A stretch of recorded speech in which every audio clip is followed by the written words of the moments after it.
자, 이제 2페이지 우측에 부정한 이중 결격 사유는 사용한다고 돼 있는 거 이거.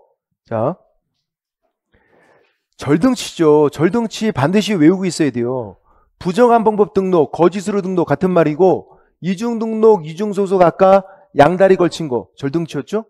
그리고 결격 사유, 선고 심판 이런 말이 보이면 결격 사유, 그리고 개인 사망, 법인 해산, 등록증 양도되어, 그리고 인원수 제한을 위반해서 중개보조원을 고용한 거, 개공, 소공 합한 수위 5배를 초과할 수 없다. 위반하면 이거 절등치 플러스 1년 1천인 거. 부정한 이중 결격 사유는 사용한다고 하는 거죠. 사용한다고. 것들 외우셔야 된다고 이거. 외우셔야 된다고 이거 이제. 또 이제 문제가 되는 건 결격 사유. 몇 가지만 볼게요. 다른 것들은 그냥 표현 그대로 나오거든요.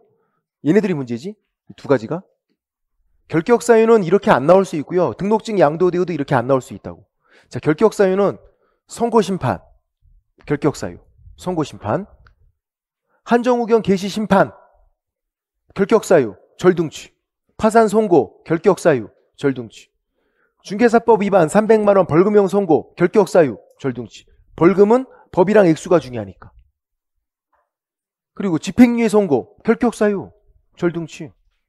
선고 심판 그러면 결격 사유고, 가장 문제가 많이 나왔던 건 이거 파산 선고, 결격 사유, 절등치. 그리고 최근에는 집행유예가 잘 나오죠. 왜? 집행유예는 선고자를 생략하고 나올 수 있으니까. 집행유예 선고라고 나오면 우리가 또 금방 눈치를 채. 결격 사유. 근데 집행유예 받은 경우 이렇게 나와도 결격 사유다. 선고자 생략이 가능해요. 집행유예만. 결격 사유 절등치고, 모든 결격 사유가 절등치가 되는 건 아니네. 선고 심판 이런 것만 결격 사유 절등치. 왜냐면 미성년자 이거는 결격 사유지만 절등치가 안 되잖아. 미성년자 같은 거는. 그래서 모든 결격 사유가 절등치가 되는 거 아니고, 선고 심판 그러면 결격 사유 절등치. 그런지 결격 사유 예로 나오는 걸 대비하시면 되고, 그리고 등록증 양도되어도 이렇게 안 나오고 같은 말이 나온다니까. 개공이 다른 사람에게 자기 성명 또는 상호를 사용해서 중개업을 하게 한 게 등록증 양도되어 같은 말이에요. 절등치. 이게 같은 말인 걸 모르면 문제를 못 풀잖아. 알고 있어야 되고, 또 주어를 바꿔서 공인중개사가 다른 사람에게 이렇게 나오면 이건 또 자격증 양도되어 자격 취소요. 따로따로. 각자 자기 것 취소. 등록증 양도되었는데 자격 취소. 그럼 X. 자격증 양도되었는데 절등치. X. 각자 자기 것 취소하는 거고, 같은 말들 알고 있어야 된다. 개공이 다른 사람에게 등록증 양도되어 절등치. 공인중개사가 다른 사람에게 자격증 양도되어 자격 취소. 여기 상호가 차이점인데 성명이 똑같이 있으니까 성명으로 나오면 이걸 구분하기가 쉽지가 않다고. 성명으로 나오면 가장 안전한 방법이 주어를 보는 거다. 주어. 그래서 개공이 다른 사람에게 등록증 양도되어, 공인중개사가 다른 사람에게 자격증 양도되어. 그리고 밑에 이게 모르기야, 이거는 제가 그냥 겨울에 그냥 심심해서 만들어 본 거야. 이거는 농구 보다가, 겨울에 제가 야구를 좋아하는데 겨울에는 야구를 안 하니까 농구 유튜브 좀 보고 했더니만 이게 연관 검색으로 막 뜨잖아. 이게 알고리즘 때문에 농구가. 그래서 심영을 한 사람이 뜨고요. 농구에 유명한 사람 허재. 얘네들이 유명해서 짤로 막 떠. 알고리즘 때문에.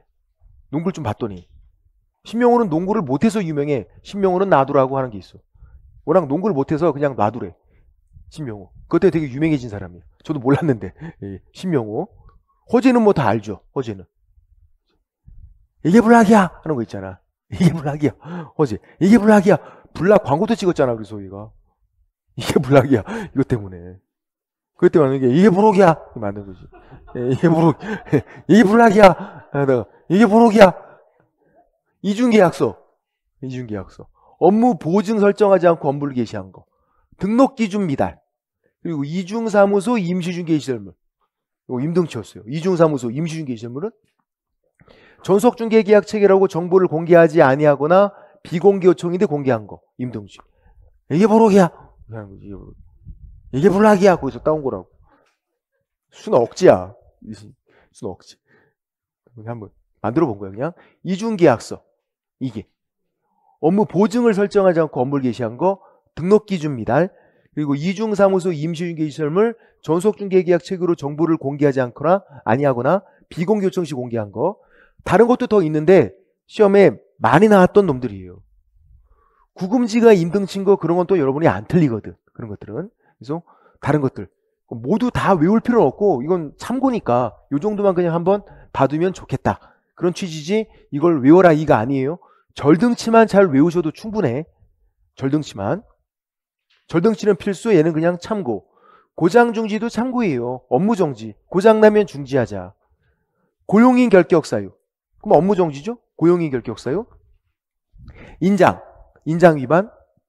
그리고 중개대상물 정보를 거짓 공개, 중개대상물 거래 완성 사실 통보하지 않은 거, 부칙상 기공이 업무 지역 위반한 거, 고장나면 중지하자. 고용인 결격사유 있으면 개공 업무정지, 인장 위반 업무정지, 중개대상물 정보를 거짓 공개, 중개대상물 거래 완성 사실 통보하지 않은 거, 업무정지고, 부칙상 개공이 업무 지역 위반한 거, 고장나면 중지하자.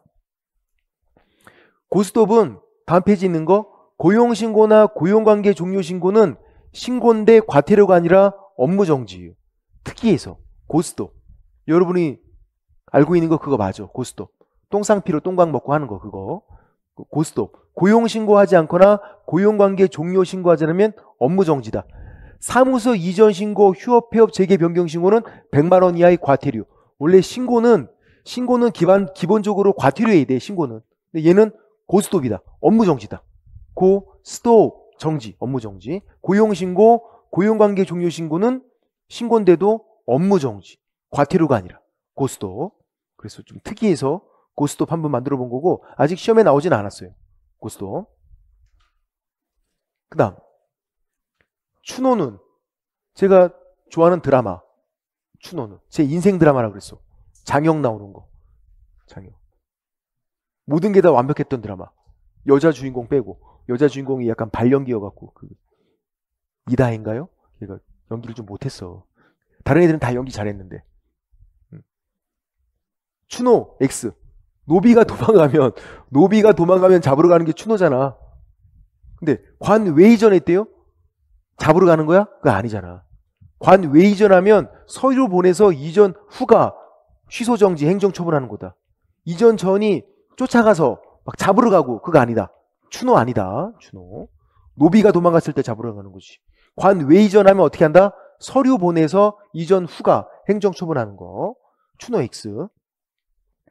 등록 취소는 이래나 저래나 3년만 채우면 되는데 이게 뭐냐면 자, 폐업했으면 폐업 기간을 계산해야죠. 폐업 기간. 폐업 기간이 3년 이하 그러면 등록 취소를 해요. 3년 초과면 못해. 폐업했으면 폐업 기간을 계산해서 3년 이하 등록 취소를 하고 3년 초과 못하고. 예를 들어서 폐업 기간이 4년이면요. 재등록을 했을 때 등록 취소를 못한다고. 폐업 기간이 4년이면 3년 초과 됐잖아. 근데 만약에 2년이면요. 등록 취소를 한다고. 3년 이하잖아. 폐업 기간이 2년이면 등록 취소하는데 어떻게? 3년에서 2년을 빼줘. 그래서 어떻게? 1년간만 결격사유가 되는 거잖아. 3년에서 폐업기간 2년 빼줘서 1년간 결격사유. 3년만 채우면 되니까. 2년간 폐업했고 1년간 결격사유면 3년 채우잖아. 등록 취소는 이래나 저래나 일을 안 한 기간 3년만 채우면 된다. 폐업기간이 4년이면 3년을 채웠으니까 등록 취소할 필요가 없는 거고, 폐업기간이 2년이면 등록 취소를 하는데 3년만 채우면 되니까 3년에서 2년을 빼줘서 1년간만 결격사유. 그렇게 했던 거. 등록 취소는 이래나 저래나 3년만 채우면 된다. 만약에 이게 업무정지면 업무정지, 자, 폐업했으면 폐업기간 1년 이하 업무정지 하는 거고 1년 초과 못하는 거고. 업무정지일 때는 1년이 기준. 업무정지일 때 폐업기간 1년 이하면 업무정지할 수 있고 1년 초과면 못하고, 등록 취소일 때는 3년이 기준. 3년. 3년 이하 등록 취소하는 거고 3년 초과 못하는 거고. 등록 취소는 이래나 저래나 3년만 채우면 되니까. 그리고 이것도 여러분이 안 틀리는 거. 고려할 수 있을 때 고려하세요. 그거. 폐업했다가 재등록을 하면 폐업 사유 기간 고려하라고. 폐업했다가 재등록을 했을 때 폐업 사유 기간 고려한다. 고려할 수 있을 때 고려하세요. 또 요즘 새로운 광고도 있다 그랬죠? 판촉물을 고려하라. 그것도 있잖아. 김준호가 나오는 거. 아니, 판촉물도 고려하는데 폐업 사유 기간을 왜 고려를 안 해? 고려하라고. 그 다음 자격 취소 사유도 필수로 외우고 있어야 돼. 그러니까 제재에서 절등치 필수, 부정한 이중결격사는 사행한다고 절등치 필수, 그리고 자격 취소. 자격 취소니까 자취, 자격 취소. 어디서 한다? 부양지역에서 한다. 부정한 방법 자격 취득. 자격증 양도돼요. 자격정진대 중개업무한 거, 자격정진대 이중 소속한 거, 정진대 뭔가 한 거, 바로 취소. 그리고 이 법 위반 징역 선고, 이 법 위반 징역형의 집행유예 선고까지. 여기 두 가지예요. 레알 징역, 그리고 징역형의 집행유예 선고까지. 벌금은 아니고, 벌금은. 그래서 자격 취소, 자취는 어디서 한다? 부양지역에서 한다. 자격 취소는 절대적, 하이한다. 부양지역이면 자격 취소는 하이한다라고, 하이한다. 할 수 있다가 아니라. 그리고 아직 안 나온 거. 공인중개사 직무 관련성 있어야 되고, 직무 관련성 요거. 조폭, 범죄 단체를 조직하는 거예요. 범죄 중에서 범죄 단체를 조직하는 게 있어. 범죄 단체를 조직하는 게 조폭이잖아. 사문서 위조, 변조하는 거 있고, 그걸 또 행사하는 것도 따로 또 범죄예요. 그러니까 범죄 단체를 조직하는 거, 사문서 위조, 변조하는 거, 그걸 또 행사하는 거, 사기, 횡령, 배임이면 자격 취소야. 이것도 형법 위반인데, 형법 위반인데 조폭이 사문서 위조해서 행사하면 사기, 횡령, 배임이다. 이것도 징역, 금고, 집행유예, 자격 취소. 벌금은 아니고, 벌금은 그렇게 나쁜 건 아니라고. 벌금은 징역, 금고, 집행유예는 나쁜 놈, 자격 취소다. 형법 위반이지만 공인중개사 직무 관련성이 있어야 되고, 조폭이 사문서 위조 행사하면 사기, 횡령, 배임이다. 이것도 자격 취소. 아마 올해 이게 나올 확률이 높다. 나오면. 부양지역 얘는 워낙 많이 나왔잖아. 부양지역은. 근데 신설되고 아직 안 나왔다고. 형법 위반이지만 자격 취소가 되는 거다. 쉽게 나오면 이런 애들이 나오는 거예요. 징역, 금고, 집행유예는 자격 취소인데 뭐는 아니라고요? 벌금은 아니라고. 벌금은 중개사법이건 형법이건 벌금은 자격 취소가 아니다. 벌금은 그렇게 나쁜 게 아니라고. 벌금은 자격 취소 아니다. 쉽게 나오면 그게 나올 수 있다. 벌금은 자격 취소 아니다. 그 다음 이제 취취하는 거. 취취. 취소 앞에 청문. 취소하고자 하니까 사전 절차. 취취. 청문은 실시. 하이한다. 자격 취소. 청문이 있죠? 등록 취소. 청문이 있다고. 지정 취소. 청문이 있다니까. 취소는 사전 절차로 청문이 있다. 청문 실시. 하이한다. 물론 반드시 청문 실시한다는 안 돼요. 사망이사는 제외. 청문은 실시 하이한다. 이건 맞는 거다. 법조문. 청문 실시 하이한다. 취소 앞에 청문이고, 질문. 토지거래 허가 취소. 청문 있다고. 그것도 취소잖아. 토지거래 허가 취소도 취소니까 청문 있는 거다. 사전 절차로. 취소 앞에는 뭐가 있다? 청문이 있다. 사전 절차. 5일장은 자격 취소했으면 자격 취소한 시도지사가 5일 이내 국장과 다른 시도지사에게 통보해요. 장은 5일마다 열린다 해서 우리가 5일장 하는 거지. 자격 취소 처분을 하면 시도지사가 5일 이내 국장과 다른 시도지사에게 다 통보를 해주는 거야. 지들끼리인데 지체없이가 아니라 5일 이내. 5일장. 자격 취소는 누가 해요? 자격증을 교부한 시도지사가. 자격 취소한 다음에 국장하고 다른 시도지사에게 다 통보하라고. 그걸 5일 이내. 지체없이가 아니라 5일 이내. 5일장. 정지는 이런 게 없어. 자격정지건 업무정지건 정지면 가만히. 5일장 없다. 통보 이런 거 없어요. 증반납도 없어. 정지면 가만히. 사유서도 없어. 정지면 가만히. 청문은 없다고. 정지면 가만히 있으라고. 업무정지건 자격정지건 다 정지잖아. 그냥 가만히 있으면 된다. 특히 많이 나오는 게 이거예요. 증반납. 정지인데 이상하게 증반납이 땡긴대. 뭔가 본인이 캥기니까 없다고. 정지면 가만히 있으라고. 정지면 가만히. 그리고 2만 들어가면 1년 1천인 거. 아까 이중등록, 이중소속, 이중사무소, 임시중개시설물. 그죠? 양도되어, 양수되어, 양손, 양팔 두 개. 그걸 또 알선 한자, 알선 두 글자잖아. 알선 두 글자. 아닌자 시리즈, 아닌 두 글자. 알선 두 글자. 아닌 두 글자. 개공 아닌, 공인중개사 아닌, 아닌자 시리즈를 다 1년 1천. 알선도 두 글자니까 1년 1천. 두 글자니까.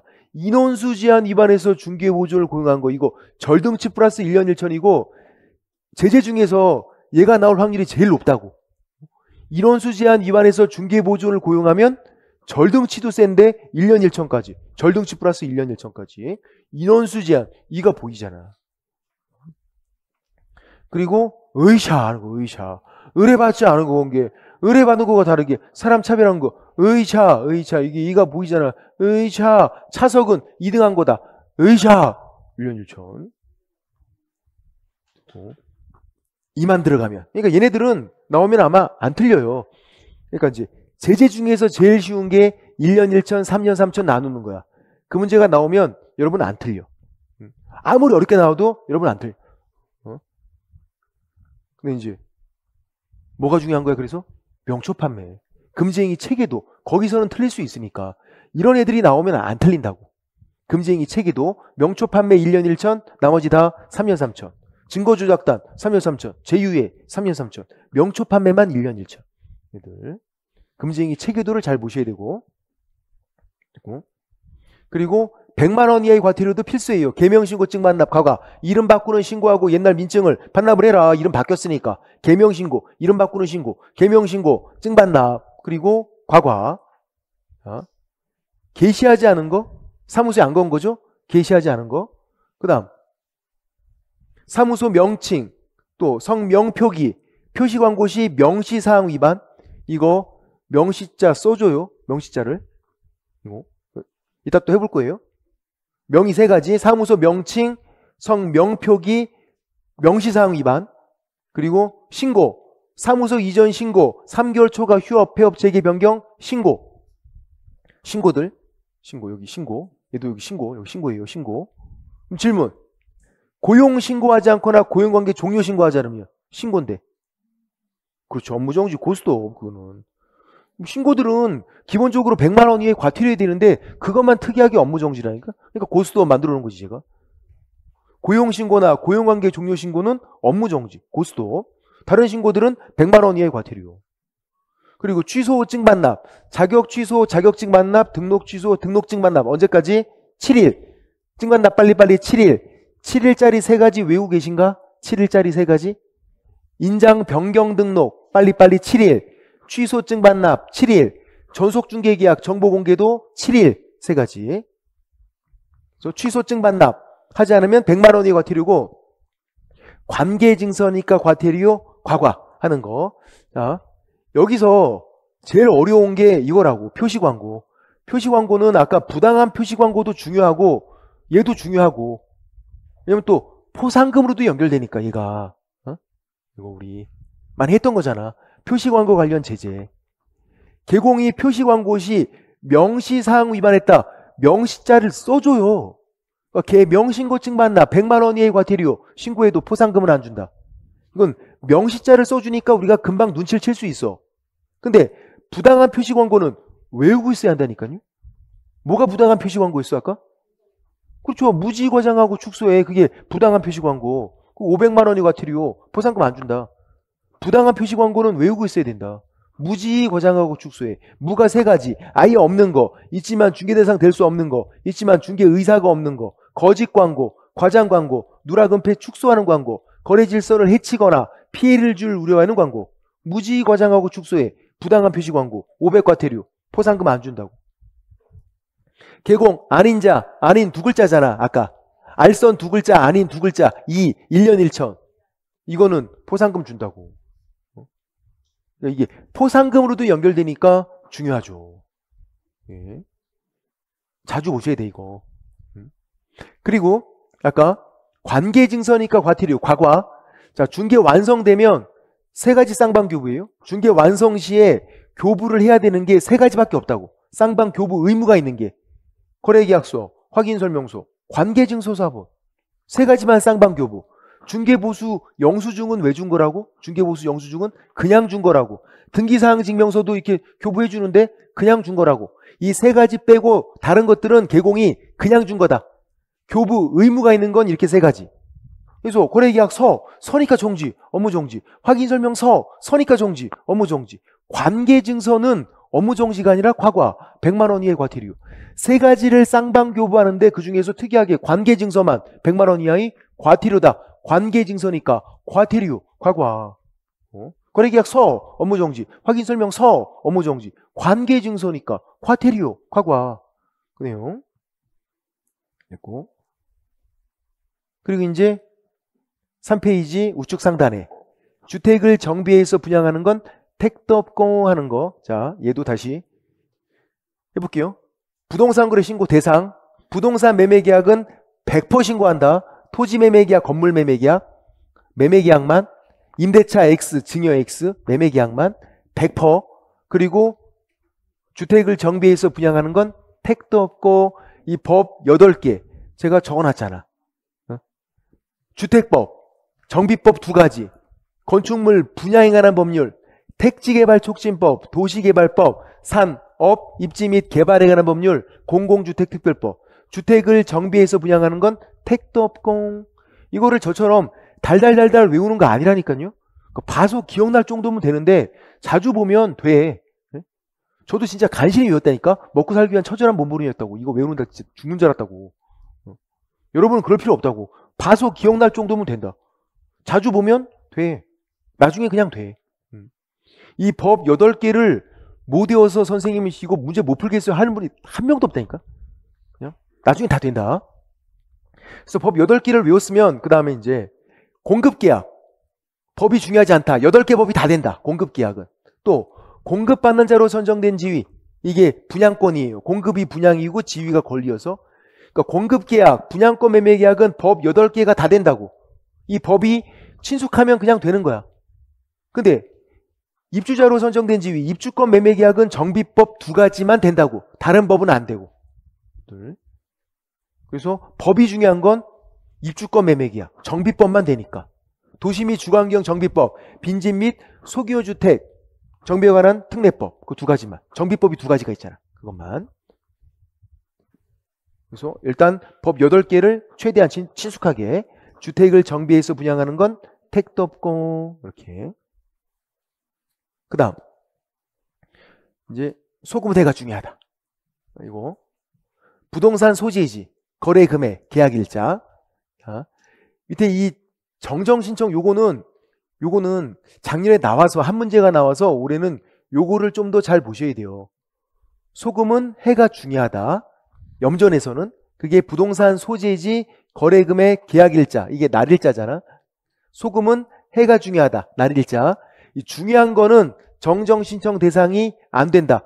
정정 신청은 잘못 기재가 됐을 때, 누가 공무원이 잘못 적었을 때, 사소한 거, 경미한 거에 대해서 이건 중요하잖아. 부동산 소지지는 당연히 중요한 거예요. 강남에 있는 건지 시골에 있는 건지 그게 얼마나 큰 차이가 있는데. 거래 금액 이거를 신고하는 거니까 중요한 거지. 계약 체결일부터 30일 이내 신고하는 신고 기한 결정되니까 중요한 거지. 이것도 이 세 가지가 중요한 거라서 정정 신청 대상이 안 된다. 중요한 거에 대해서는. 사람일 때는 성명, 생년월일 중요하다. 신상 털리는 거니까 정정 신청 대상이 안 된다. 시험에 정답으로 나왔던 게 거래 금액 그리고 성명이었단 말이에요. 나머지 일들도 나올 수 있다고. 소금은 해가 중요하다. 사람일 때 성명, 생년월일 중요하다. 중요한 거는 정정 신청 대상이 안 된다. 중요한 거는. 작년엔 이게 나왔고. 변경은 변경됨을 하는 건데 추가나 교체가 되는 건 변경이 아니라 뉴, 새로운 거예요. 변경은 기존 계약에서 조금 바뀐 거잖아. 근데 이거 뉴는 완전 딴판이 된 거예요. 그러니까 AB에서 ABC로 추가, AB가 AC로 이렇게 되는 거는 우리가 변경이라고 부르질 않아. 새로운 거래. 뭐 어떻게 해야 돼? 신고를 다시 하는 거야. 기존 신고에서 이렇게 변경하고 이게 아니라 신고를 처음부터 다시 해야 돼. 새로운 거라서. 뉴, 새로운 거라서. 추가 교체는 변경이 아니라 뉴, 새로운 거다. 근데 제외. ABC에서 AB로 하나가 빠진 거. 이거는 변경이니까 변경 신고 대상이에요. 작아진 거, 제외가 돼서 축소가 된 거는 그거는 변경이니까 변경신고 대상이다. 추가 교체는 변경이 아니라 new, 새로운 거다. 그리고 이제 외삼촌. 이게 제일 어려운 내용이죠. 제일 어려운 내용. 이것만 있으면 그래도 할만한데 이게 어려운 이유가 하나가 더 있어서 그런 거잖아. 자진신고란 말이 보이면 감면이에요. 자진신고란 말이 안 보이면요? 가중 또는 감경. 이거 구분해야지. 두 가지가 있다고. 감경 또는 면제, 감면이라는 것도 있고 가중 또는 감경 이런 것도 있고. 근데 이걸 구분하는 게 어렵지가 않네. 자진신고 이런 말이 보이면 감면. 이 위에서 문제를 풀라고. 자진신고 이런 말이 안 보이면 밑에서 가중 또는 감경. 자, 자진신고란 말이 보이면 셋 중 하나. 조사 전이면 과태료 면제. 조사가 시작된 후 50% 감경. 50% 까주는 거고. 그리고 외삼촌은 안 해준다. 외삼촌. 그게 외의자료 3천만 원 이하의 과태료. 외의자료랑 3천만 원 이하의 과태료. 외삼촌은 자진신고를 해도 감면 안 해준다고. 외의자료 3천만 원 이하의 과태료. 3천만 원 이하의 과태료가 세 가지가 있네. 거래대금 지급 증명자료 3천만 원이에요. 또 계약 체결 안 됐는데 된 것처럼 거짓신고 3천만 원. 해지 등이 안 됐는데 된 것처럼 거짓신고 3천만 원. 3천만 원 세 가지야. 외의자료랑 거래대금 지급증명자료 3천만 원이고 계약 체결 안 됐는데 된 것처럼 거짓신고 3천만 원. 해지 등이 안 됐는데 된 것처럼 거짓신고 3천만 원. 그 외삼촌은 자진신고해도 감면 안 해준다고. 자진신고 해봤자 소용이 없다고. 감면 안 해주니까. 다른 건 해주는데. 이거는 자진신고란 말이 보일 때 안 보이면은 2분의 1 가중감경이 원칙인데 금액이 큰 애들 3천만 원, 취득가액 100분의 10 이렇게 금액이 큰 애들은 5분의 1 범위 안에서 가중감경이다. 그래서 문제를 풀 때 이제 자, 첫 번째 거 3천만 원 이하의 과태료 5분의 1 범위 안에서 가중 또는 감경할 수 있다. 자, 첫 번째 이 문제에서는 자진신고란 말이 안 보이네. 그러니까 여기서 문제를 풀어야지. 자진신고란 말이 안 보이는데 여기서 문제를 풀려고 하면 안 풀린다고. 여기서 풀어야지.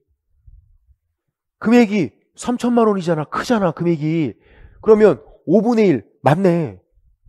2분의 1 그럼 틀리는 거죠. 5분의 1 맞잖아. 2분의 1 X 5분의 1 범위에서 가중감경 잘 돼 있다. 금액이 크니까. 근데 밑에 거는요. 자진신고 이게 보이잖아. 자진신고. 그러면 위에서 문제를 풀어야 된다고. 근데 이제 3천만 원인데 자진신고했을 때 감경 또는 면제할 수 있다. 틀린 거지. 안 해준다고. 외삼촌이잖아. 외삼촌은 안 해준다니까. 자진신고를 해도. 왜 감경 또는 면제할 수 있다. 왜 이렇게 돼? X 틀린 거지. 이해가 되시나? 그러니까 문제를 풀 때 두 가지가 있으니까 뭘로 풀지만 잘 결정하면 된다. 그걸 구분하는 게 자진신고. 자진신고란 말이 보이면 위에서 셋 중 하나. 안 보이면 밑에서 2분의 1 아니면 5분의 1. 금액이 큰 애들은 5분의 1. 3천만 원 취득가 100분의 10. 금액이 큰 애들은. 이건 자진신고란 말이 안 보일 때 두 가지가 있으니까 헷갈리는 거야. 그래서 거기서 나오는 게 이제 외삼촌이었던 거고. 그리고 주인백. 주택임대차 신고는 100만 원 이하의 과태료예요. 이 제재가 아직 안 나왔어. 얘는 거짓 신고를 해도 마찬가지야. 그러니까 부동산 거래 신고는 과태료 금액이 되게 다양해요. 근데 주택임대차 신고는 신고를 하지 않거나 거짓 신고하나 구분 없이 그냥 100만 원 이하의 과태료다. 주인백이다. 주인백. 거짓 신고를 해도. 거짓 신고했을 때 뭐 보증금의 100분의 10 X 그런 거 아니라고. 그냥 100만 원 이하의 과태료. 주인백. 그리고 M60 300만 원, 6월 회백. 우리 외국인 취득 특례에서는 이 두 가지가 필수잖아. 외국인 취득 특례에서는 계약인지 계약이 아닌지. 계약일 때, 교환 증여 계약일 때, 교환 증여일 때 60일 신고하지 않으면 300만 원 이하의 과태료. M60 300만 원. 교환 증여일 때. 질문. 외국인이 매매나 공급 계약은 그건 30일이죠. 외국인이 계약 체결했을 때 계약을 잘 보시라고. 교환 증여는 60일 신고하지 않으면 300만 원 이하의 과태료. M60 300만 원. 매매나 공급계약은 외국인도 뭐한다? 부동산 거래 신고한다. 30일 부동산 거래 신고. 외국인이 계약 체결했을 때 그 계약 종류를 잘 봐야 되고, 교환 증여일 때가 M60 300만원.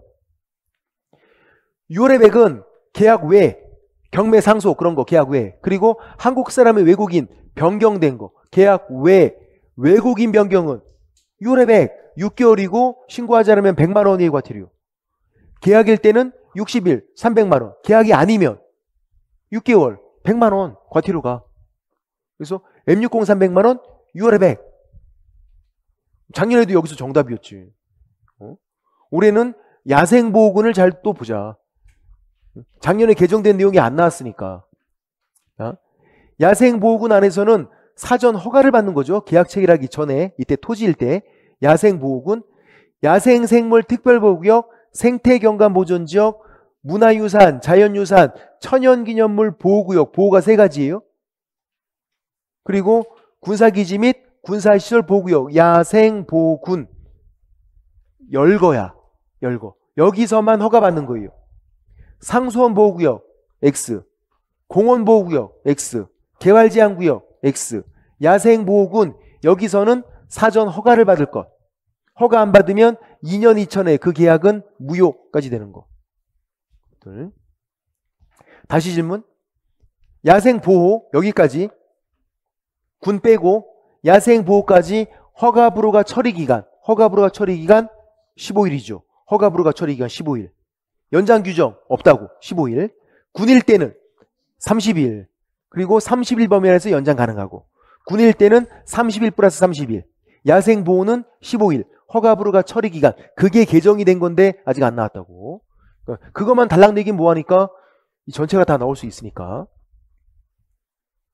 그리고 또 줄줄이 보고 줄줄이 제출이죠. 이거는 외국인 취득 특례에서는 제출이고 부동산 거래 신고에서는 보고인데, 부동산 거래 신고는 이렇게 줄줄이로 보고하고 끝나요. 그냥. 다만 시도지사가 국장에게 보고할 때는 매월 1회 한 달에 한 번만 보고하래. 보고하고 보고한다고 해서 줄줄이 보고야. 누가 안 나와요? 특별자치시장이 안 나와. 근데 외국인 취득 특례에서는 제출인데 1개월 이내 제출하고 줄줄이 제출인데 여기서만 특별자치시장이 나온다. 외국인 취득 특례에서만 특별자치시장이 나온다. 이건 어떻게? 직접 제출. 1개월 이내 직접 제출. 특특. 외국인 취득 특례에서만 특별자치시장이 나오니까 특특. 여기서만 취득 특례에서만 특별자치시장. 부동산 거래 신고에서는 안 나오잖아. 다 줄줄인데 줄줄이 보고하고 줄줄이 제출하고 보고하고 제출하고. 근데 부동산 거래 신고에서는 그걸로 끝. 근데 외국인 취득 특례에서는 누가 나온다? 특별자치시장이 나온다. 특특. 얘는 직접 제출. 그거. 그래서 줄줄이 보고 줄줄이 제출 특특까지 했던 거. 그리고 위아래 이건 이거지. 자. 얘는 이건 했던 내용이니까 일단 요 2가지를 설명할 때 요게 필요한 거라서 미리 좀 설명을 드릴게요. 국장, 시도지사, 지정권자죠. 그리고 얘네들이 이제 지정을 한 다음에 통지를 하는데, 국장이 지정했으면 시도지사를 거쳐서 통지하고, 시도지사가 지정했으면 어떻게 해라? 위아래에 다 통지를 해라. 시도지사는 중간에 끼내니까 위아래에 다 통지해라. 위아래, 위아래. EXID 시도지사가. 국장은 거쳐서 통지하면 되고, 그럼 통지를 받은 시장구수구청장이 관할 등기소장에게 통지하고, 시도지사가 등기소장 통지하는 거 아니에요? 통지를 받은 시장구수구청장이 관할 등기소장 통지하고, 그리고 시장구수구청장이 주민들에게도 알려주는 거죠. 야, 우리 동네가 허가구역 지정이 됐어. 그거를 7일 이상 공고하고 15일간 일반이 열람할 수 있도록 해라. 그래서 7공주 15일간 열받아 했던 거잖아. 7일 이상 공고 15일간 일반이 열람할 수 있도록 해라. 7공주 15일간 열받아 했던 거. 위아래 위아래. 그리고 7공주 15일간 열받아. 여기서 나오는 거지. 그 내용들. 그 다음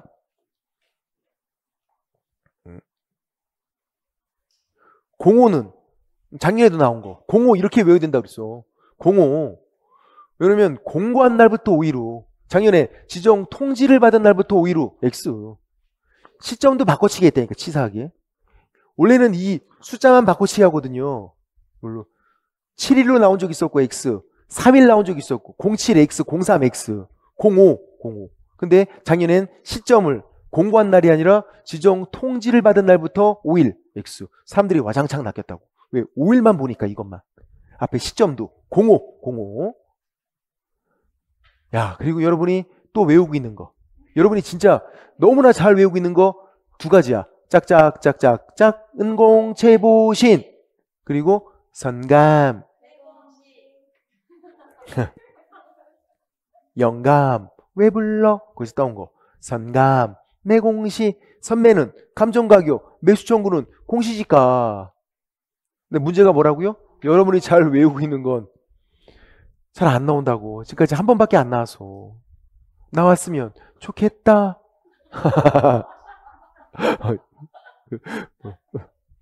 아바타야 뭐야 이거. 선매가 감정가격, 매수청구가 공시지가. 나올만 해요. 나오면 우리는 잘 알고 있지만 보통 사람들은 잘 몰라서 많이 틀려. 제가 모의고사 내보면 정답률이 꽤 높진 않아요. 우리는 외우고 있는 거지만. 우리는 선감, 매공시 이것 때문에 쉽게 외우고 있는 거지만. 선매가 감정가격, 매수청구가 공시지가. 그리고 네 글자는 지금은 주거 했던 거. 뭐냐면 매수자, 선매자가 똑같죠. 국가 등이 토지 소유자랑 매매계약 체결하는 건데 국가 등 속에 무려 10가지가 포함되니까 안 되는 애들. 한국은행, 항만공사, 지방공사, 민간기업 이런 네 글자짜리들은 선매자도 안 되고 매수자도 안 된다. 토지 소유자랑 매매계약 체결이 안 되는 애들이다. 네 글자짜리 찍으면 죽어. 죽을 사자. 찍지 마. 그거잖아. 찍으면 안 된다. 찍으면 죽어. 이것도 알고 있는 거네, 우리가? 그러니까 꽤 알고 있는 게 많아요. 이것도 알고 있는 거잖아. 경매, 허면유, 우리에게 유리한 거 인정이 안 돼요. 했던 거잖아요.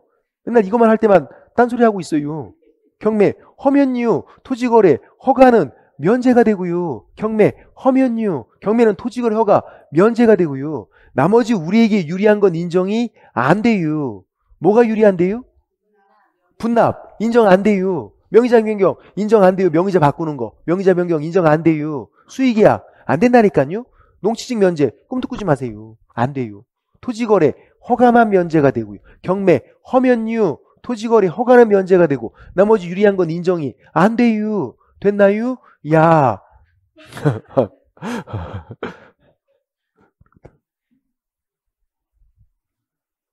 뭔가 탈탈 털린 기분이야. 뭔가 영혼까지 탈탈 털린 듯한 이 느낌. 여러분은 모를 거야. 이거 탈탈 털린 이 느낌. 저희 집에 막 CCTV를 달았나 싶은 생각이 들 정도로 뭔가 탈탈 털렸어 지금. 경매 허면유 토지거래 허가만 면제가 되고요. 그거 됐고요. 된 거예요. 틀리시면 안 돼요. 그리고 이제 요거 농사 짓는 거 힘들어. 팔자수로 생긴다. 별걸 다 적어놨다. 이거 8년 이상 농사 짓도 인용한 거지. 그만둔 거지. 농사 짓는 거 힘들어서 이제 그만둔 거야. 8년 이상. 그래도 1만까지는 소유할 수 있잖아요. 8년 이상 농사 짓다가 그만둬도 농사 짓는 거 힘들어. 팔자주름 생기다. 8년 했던 거. 8년. 그리고 3년으로 나온 적이 있었고 5년 나온 적도 있었고 2번 나왔어 무려. 농사 짓는 거 힘들어. 팔자주름 생기다. 8년. 그리고 주거용 건축물 확인 설명서만 적는 거 굉장히 많거든요. 여기만 적는 거. 근데 환경 조건은 꼭 외우고 있어야 돼. 환경 조건은 비주거용 토지 이런 데 적는 거 아니에요. 어디에만? 주거용만. 집에 살면서 환경 쾌적해야 된다. 이렇게 외우죠. 그래서 주거용만 환경 조건이 있다. 비주거용 환경 조건 X, 토지 환경 조건 X. 환경 조건은 주거용만. 그리고 작년에 뭐가 나냐면 관리비가 나왔어요. 관리비 어디만 적어요? 주거용만. 왜? 작년에 주거용만 개정되면서 들어온 거야. 그러니까 비주거용에는 관리비 이런 거 안 적는다고. 관리비 어디만? 주거용만 있는 거다. 그럼 이제 작년에 주거용만 개정되면서 들어온 내용이 두 가지가 더 있단 말이에요. 임대차 확인사. 임대차 확인 사항도 얘도 주거용만 적는 거예요. 토지나 비주거용에는 없어. 주거용만 개정되면서 들어온 내용이니까. 관리비가 나왔으면 임대차 확인 사항도 나올 수 있고요. 또 현장 안내도 마찬가지야. 현장 안내도 주거용만 개정되면서 들어왔단 말이에요. 이 세 가지가 주거용만 있다. 작년에 주거용만 개정되면서 들어온 거다. 이 세 가지 토지일 때, 비주거용일 때 없다. 이 세 가지도 주거용만, 혹시 모르니까. 얘는 너무 쉬우니까. 집에 살면서 환경 쾌적해야 된다. 이거는 쉬우니까 요거랑 요것도, 요 세 가지도, 이 세 가지도 어디만? 주거용만. 그리고 주거용 건축물 확인 설명서가 나온다 그러면 이거죠. 이것 때문에 개정을 했는데 안 나왔단 말이야 아직. 부채 전체를 변제하자면 등신. 주거용 건축물 확인 설명서는 뭐가 있다? 임대차 확인 사항이 있다고. 주거용만 있다니까 얘가. 임대차 확인 사항이. 임대차 확인 사항에는 부채 전체를 변제하자면 등신. 얘네들을 적는다. 부가 확정일자 부여 현황, 채가 체납 정보, 그리고 전이 전입세대 확인서, 최우선 변제예요. 최우선 변제. 부채 전체를 변제하자면서 이게 최우선 변제 등, 민간임대 등록 여부, 임대사업자 등록했는지 그거고, 계약 갱신 요구권 행사 여부, 부채 전체를 변제하자면 등신. 어디 적어라? 임대차 확인 사항이 적어라. 그럼 질문. 관리비 어디 적어요? 관리 관한 사항. 관리비를 임대차에서 설명한다고. 주택 임대차에서 내가 관리비를 설명을 해요. 주택 임대차에서만. 근데 적을 때는 어디 적어라? 관리에 관한 사항. 여기 임대차 확인 사항이 적는 게 아니라, 임대차 확인 사항에는 부채 전체를 변제하려면 등신. 이것만 적으니까. 관리비를 임대차 확인 사항에 적는다. X. 관리비는 관리에 관한 사항에 따로 적는 거다. 주택 임대차에서 설명을 하지만 것들. 그리고 이제 쉽게 나오면, 어렵게 나오면 이거 부채 전체를 변제하자면 등신 이게 나오고, 쉽게 나오면 이게 나오고. 대도규주. 입지 조건도 작년에 개정됐는데 5가지가 있다가 1가지가 빠졌어요. 뭐가 빠진 거예요? 판매 및 의료시설. 판매 및 의료시설은 이제 입지 조건이 아니다. 대중교통, 도로, 교육시설, 주차장, 대도교주 이렇게 4가지만.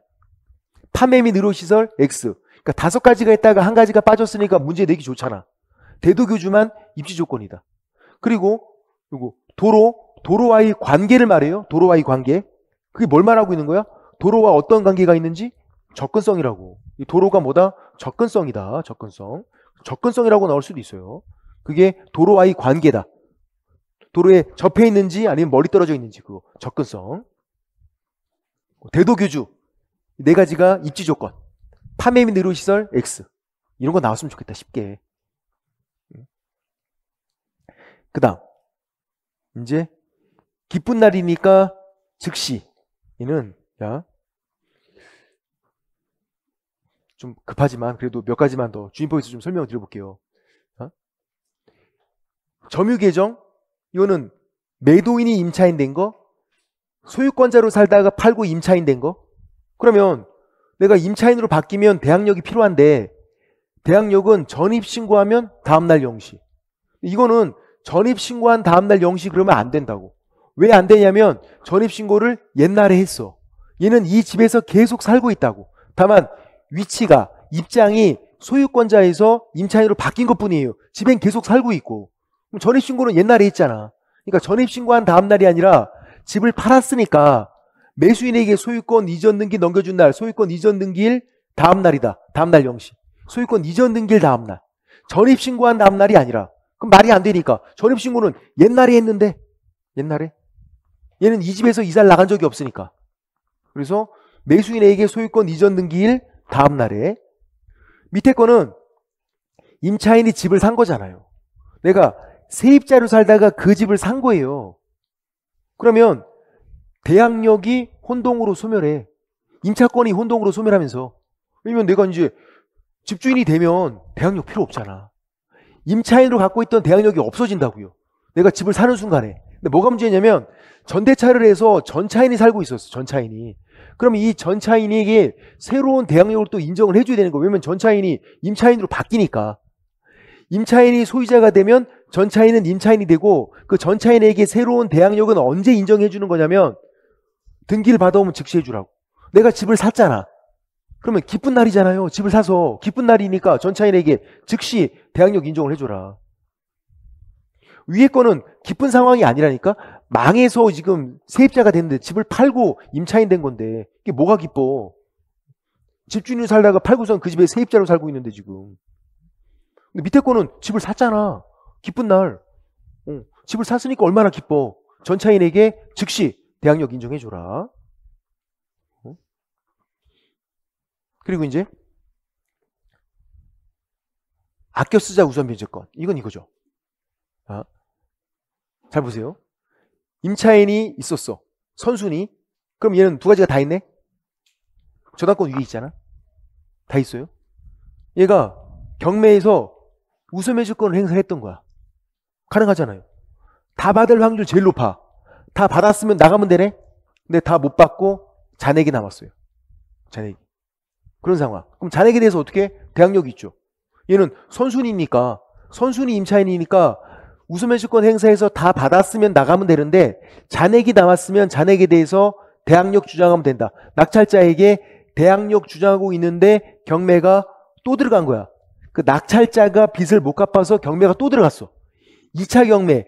2차 경매에서는 우선매주권 행사가 안 된다. 이게 안 된다. 왜? 우선매주권은 아껴 쓰자 우선매주권 한 번밖에 행사가 안 돼. 1차 경매에서 이미 행사를 했잖아요. 행사하고 잔액이 남은 상황이잖아. 2차 경매에서는 우선매주권 행사가 또 안 된다. 경매가 100번 진행됐대. 우선매주권은 한 번밖에 행사가 안 된다고. 아껴 쓰자 우선매주권. 그럼 얘는 어떻게 하면 돼? 대항력은 계속 있어요. 그러니까 두 번째 경매 끝나고 찾아온 그 두 번째 낙찰자에게 잔액 달라 그러면 돼. 대항력은 계속 있어. 그러니까 뭘 물어보나를 잘 보셔야 된다고. 우선매제권은 한 번 행사하면 소멸. 대항력은요?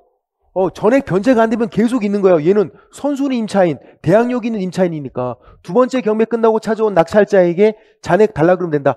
경매가 100번 진행되면 100번째 낙찰자에게 잔액 달라 그러면 된다. 다만 우선매제권은 한 번밖에 행사가 안 된다. 그러니까 아껴 쓰자 우선매제권. 우선매제권은 한 번밖에 행사가 안 되니까. 그 내용이죠. 그리고 임대인은 빼박 2년, 임대인은 빼박 1년. 주임법 상임법. 자, 얘도 다시. 그러니까 진짜 여차하면 주임법 상임법은 이 묵시적갱신이랑 계약갱신 요건 이 두 가지만 이 표만 잘 보고 가시는 거야. 그럼 적어도 한 문제는 맞추니까. 매년 나오고 있으니까. 주임법 아니면 상임법에서. 묵시적갱신 갱신거절 통지를 임대인이 6개월 전부터 2개월 전까지 해야 되고 하지 않으면 묵시적갱신. 상임법은 6개월 전부터 1개월 전까지. 근데 주임법은 임차인도 규정이 있다. 2개월 전까지 해야 된다고. 안 하면 묵시적갱신. 주임법에서는. 근데 상임법에서는 그게 없다니까요. 1개월 전까지 갱신거절 통지를 해야 한다 이런 게 없어. 상임법에서는. 그러니까 만료일 전날까지 해도 된다고. 만료일 전날에 하면 어떻게 돼? 만료일에 종료가 된다. 묵시적갱신이 되는 게 아니라 주임법에서는 만료일 전날에 갱신거절 통지하면요 의미가 없어. 이미 묵시적갱신이 되는 거야. 주임법에서는. 상임법에서는 그런 게 없으니까 만료일 전날에 갱신거절 통지하면 만료일에 종료가 되는 거다. 그런 규정이 없어서 존속기간 2년으로 본다, 1년으로 본다. 임차인은 선택할 수 있죠. 2년 주장해도 되고 언제든지 계약해지 통지할 수 있고 1년 주장해도 되고 언제든지 계약해지 통고할 수 있고 통지, 통고 같은 말이고 임대인은 빼박이고 빼박. 2년, 1년 빼박. 그리고 주임법만 의무를 위반한 임차인에게 묵시적갱신이 인정이 안 된다는 이런 조문이 있어요. 상임법은 그런 게 없어. 그러니까 의무를 위반했어도 인정이 돼. 묵시적갱신이. 상임법에서는. 상가임대차에서는. 근데 주임법에서는 이기차임이 연차하거나 의무를 현저히 위반한 임차인은 묵시적갱신이 인정이 안 된다. 그런 게 있다고. 이런 내용이 상임법은 없고. 그리고 또 확률적으로 따지면 묵시적갱신보다는 계약갱신 요건이 나올 확률이 더 높아. 일단 나중에 되면 아무래도 출제 가능성이 높은 거 위주로 봐야 되니까. 주임법 상임법에서 묵시적갱신, 계약갱신 요건의 출제 확률이 높고 둘 중에서 또 확률적으로 따지면 이거 계약갱신 요건. 주임법 기간 만료 6개월 전부터 2개월 전까지 누가 임차인이 행사하는 거고, 상위법은 6개월 전부터 1개월 전까지 누가 임차인이 행사하는 거다. 다 임차인 권리다. 주임법은 1회 한 번만. 그래서 2년으로 본다 이렇게 돼 있어요. 2+2 2년이 추가되는 거야. 자, 이 법조문 때문에 계약갱신요건 행사하면 2년으로 본다. 이 법조문 때문에 똑같잖아. 2년으로 본다 이게. 그러니까 묵시적갱신과 똑같은 게 인정되는 거라니까요. 다른 이유가 아니에요. 묵시적갱신 주임법 2년으로 본다. 계약갱신요건 2년으로 본다. 이 내용이 똑같잖아. 그래서 똑같은 게 인정이 되는 거라고. 임차인 선택할 수 있다. 2년 주장해도 되고 언제든지 계약해지 통지할 수 있고. 임대인은 빼박 2년이고. 근데 상임법에서는 보세요. 최초 기간 포함해서 10년이지 1년으로 본다 이렇게 안 돼 있잖아. 묵시적갱신은 상임법에서 1년으로 본다니까 임차인이 선택할 수 있는데 여기서는 1년으로 본다 안 돼 있잖아. 최초 기간 포함해서 10년이어서 임차인이 본인이 기간 정해서 행사하는 거예요. 그냥 저 3년 장사 더 할게요. 그럼 3년 채우라고. 계약 해지 통지 안 된다고.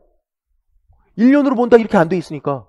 주임법은 2년으로 본다 돼 있으니까 똑같이 인정되는 거고 그게.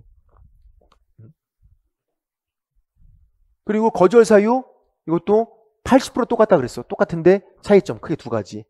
2기 차임 연체한 사실만 있어도 3기 차임 연체한 사실만 있어도 거절할 수 있죠. 과거형이어도. 그리고 실거주를 이유로 거절할 수 있는 건 주임법, 상위법은 안 된다고. 물론 이제 임대인 속에 직계 좀비속이 포함되죠. 부모님, 자식들. 우리 부모님 살아야 돼 나가. 우리 애들 살아야 돼 나가. 된다고. 근데 상위법에서는 그거 안 된다고. 그런 게 없어. 실거주를 이유로 거절할 수 있는 건 주임법만. 그리고 주임법에서만 손해배상 청구가 있죠. 계약갱신 요건에서. 무슨 말이냐면 이것 때문에 실거주를 하겠다고 거절을 했는데 실거주를 안 하고 제3자에게 세를 준 거야. 그럼 기존 임차인이 손해배상 청구할 수 있다고. 야, 너 왜 실거주 안 했어? 손해배상 청구할 수 있다. 근데 그 배상액이 법에 규정이 돼 있단 말이에요. 손해배상액이. 이게 이제 환산월차임 3개월분, 환산월차임 차익의 2년분, 그리고 실손해, 임차인 입은 실손해 세 가지 중 큰 거. 주임법이 큰 집이다. 큰 거 이렇게 하는 거지. 주임법이 먼저 만들었어요. 큰 집이야. 먼저 태어났다고. 큰아버지. 큰 집. 환산월차임 3개월분, 환산월차임 간 차익의 2년분, 실손해 세 가지 비교해서 큰 거다. 이거 충분히 가로놓기 나올 수 있어요. 3개월분, 2년분, 큰 거.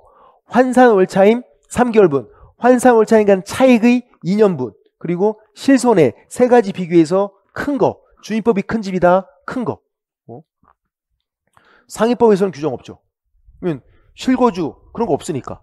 주임법에서 실거주를 이유로 거절했는데 실거주 안 했을 때 손해배상 청구할 수 있는 거니까. 실거주 이유로 거절할 수 있는 건 주임법밖에 없잖아. 그러니까 상위법에서는 그 내용이 없는 거지. 그리고 전대차에 적용되는 게 상위법만. 동의 얻은 전대차에서 전차인이 임차인이 행사기간 범위 내에서 직접이 아니라 대위에서. 왜 그러냐면 계약갱신 요건이 누구 권리다? 임차인 권리다. 전차인 자기 권리가 아니니까 직접 행사하는 게 아니라 대위에서. 그리고 임차인 행사기간 범위 내에서. 4년 장사한 다음에 전대차 있으면 6년 범위 하에서 행사할 수 있는 거다. 새롭게 10년 되는 게 아니라. 그런 내용이 주임법은 없다고. 그게 된 거지. 그 내용들. 그리고 이제 자, 상속하는 거. 얘도 상속인이 통상 있거든요. 이촌인의 상속인이 없으면 그냥 사실혼 배우자가 단독 상속하는 거야. 상속인이 없으면. 통상 있을 때 함께 사는지 함께 안 사는지. 함께 살면 상속인만 상속한다고. 이거 굉장히 헷갈리잖아. 함께 살면 상속인만. 공동 X. 가정 공동 생활을 하니까 공동 상속이겠지. 공동 그렇게 되어 있지는 않다. 공동 X. 가정 공동 생활하면 상속인만. 사실혼 배우자는 상속을 못해 이때는. 함께 안 살 때, 가정 공동 생활하고 있지 않을 때, 함께 안 살 때 공동 상속이다. 그래서 주의사항은 뭐다? 공동 X. 가정 공동 생활을 하니까 공동 상속이겠지 이렇게 안 돼 있다고. 가정 공동 생활하면 상속이만 상속해라. 공동 X. 그 내용들을 제가 적어놓은 거예요. 이거.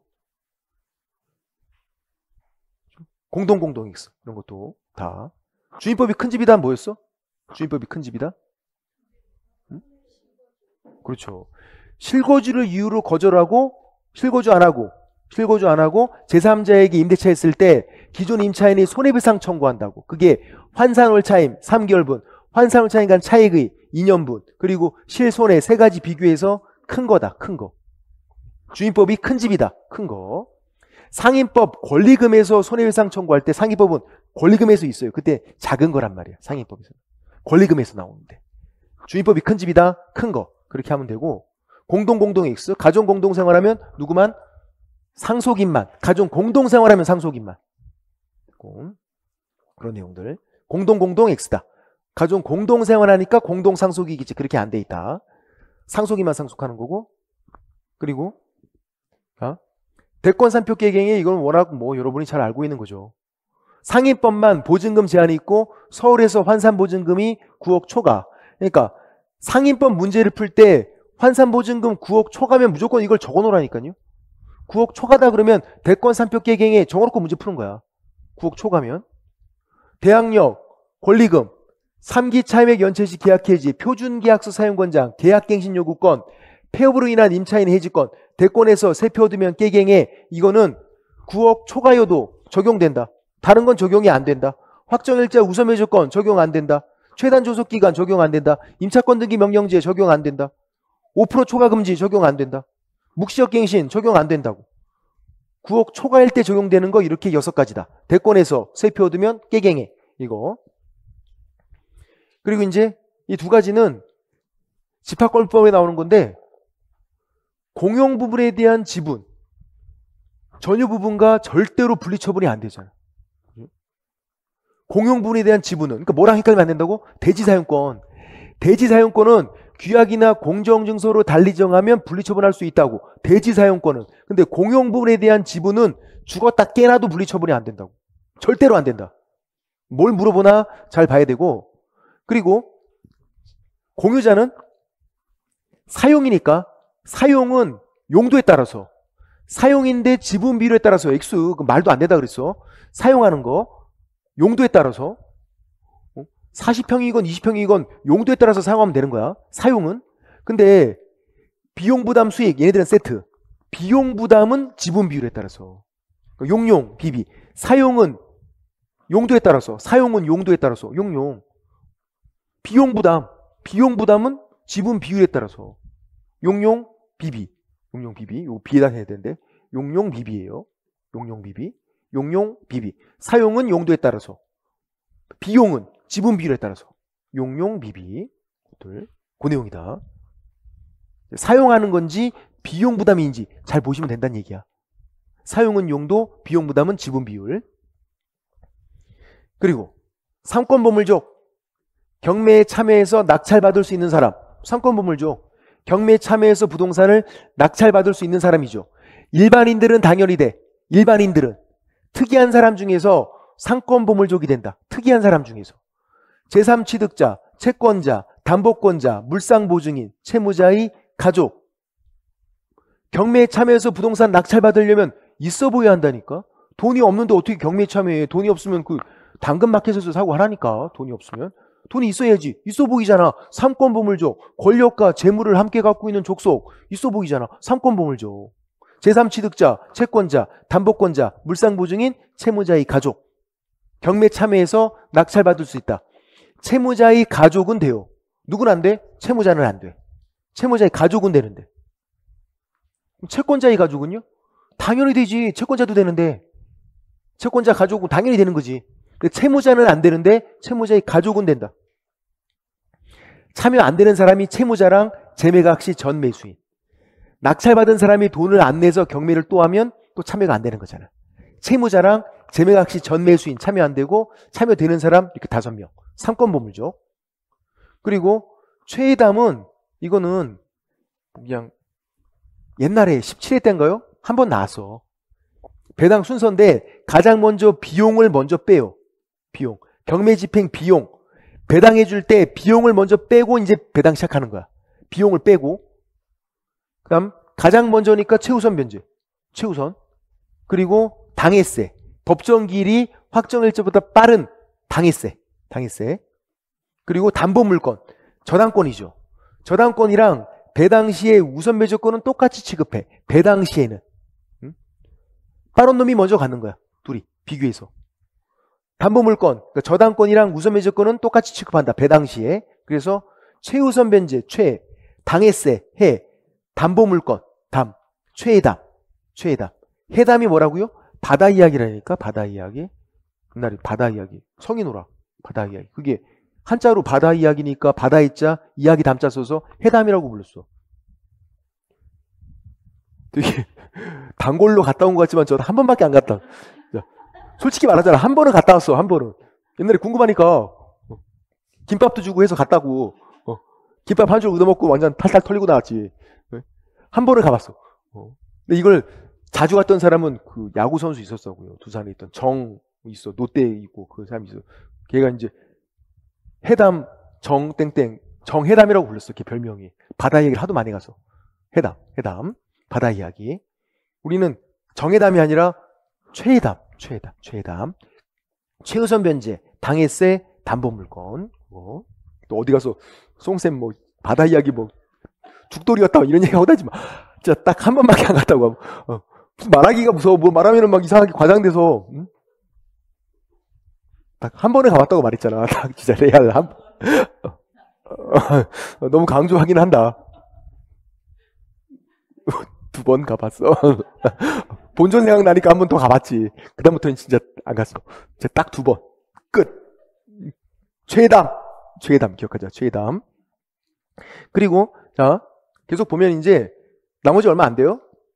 동일계열 1년 이내 면제, 교차하는 면제가 안 되는 거 얘는 쉬운 거죠. 실무교육 동일계열 중개업 면제, 경매 면제 동일계열. 근데 중개업 실무교육 받고 1년 이내 경매 실무교육은 면제가 안 된다고. 교차잖아. 동일계열일 때 1년 이내 면제, 교차가 되면 면제가 안 된다. 그 내용이고. 그리고 개피곤 개짜증 이거 기출문제 계속 나오는 거 이거 직접 출석하라고. 날씨 오늘 엄청 더웠잖아요. 법원에 누가 가야 돼? 개공 본인이 직접 가라고. 갔다 오면 직원들은 하겐다즈 먹고 있다 그랬잖아. 그거 짜증나는 거. 개피곤 개짜증. 이 반대가 돼야 되는 거 아니야? 사장인 내가 쉬고 있고 직원 심부름 시켜야 되는데 그게 안 된다고. 직원들이 쉬고 있고 사장인 내가 갔다 와야 돼. 법원에. 개피곤 개짜증. 법원에 본인이 직접 출석해라.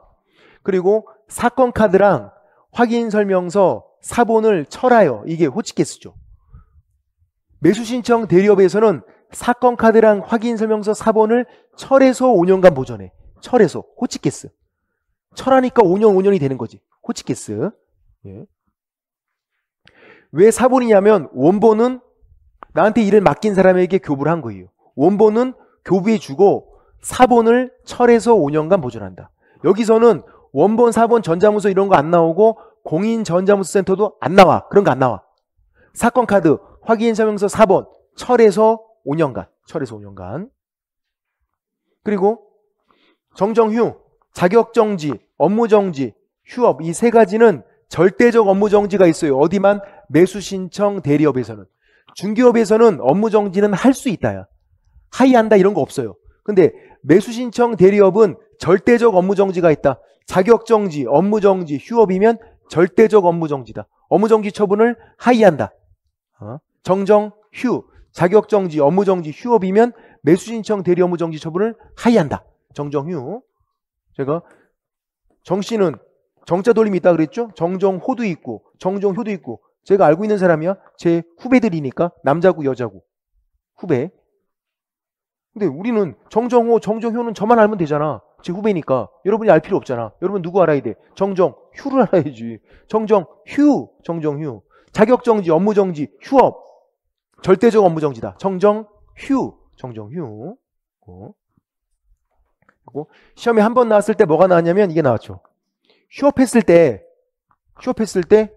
취소해야 한다. 맞아요? X. 정지해야 한다. 휴업했으면 정지지. 취소가 아니라. 절대적 업무정지. 정정휴. 업무정지 처분을 하이한다. 이게 한번 나왔었고. 그리고 드럽게 길어서 욕 나온다. 2년. 매수신청 대리업에서는 업무정지 기간이 1개월 이상 2년까지도 가능하다. 아, 너무 길잖아.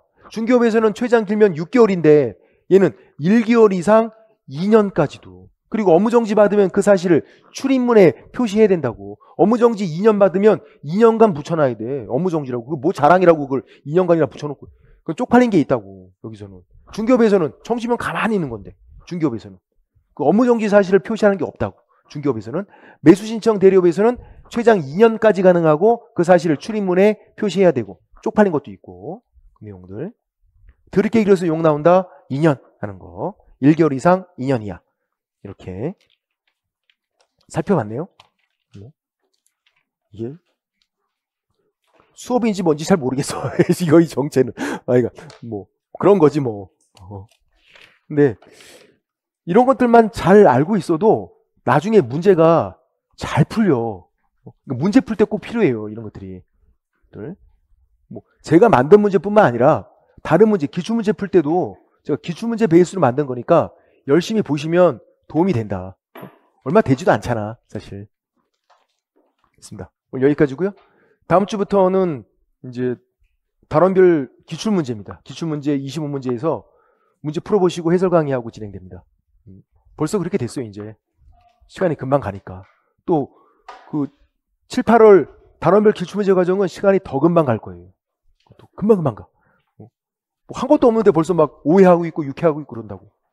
멍 때리면 안 돼, 이제. 있습니다. 다음 주에 뵙겠습니다. 수고하셨습니다.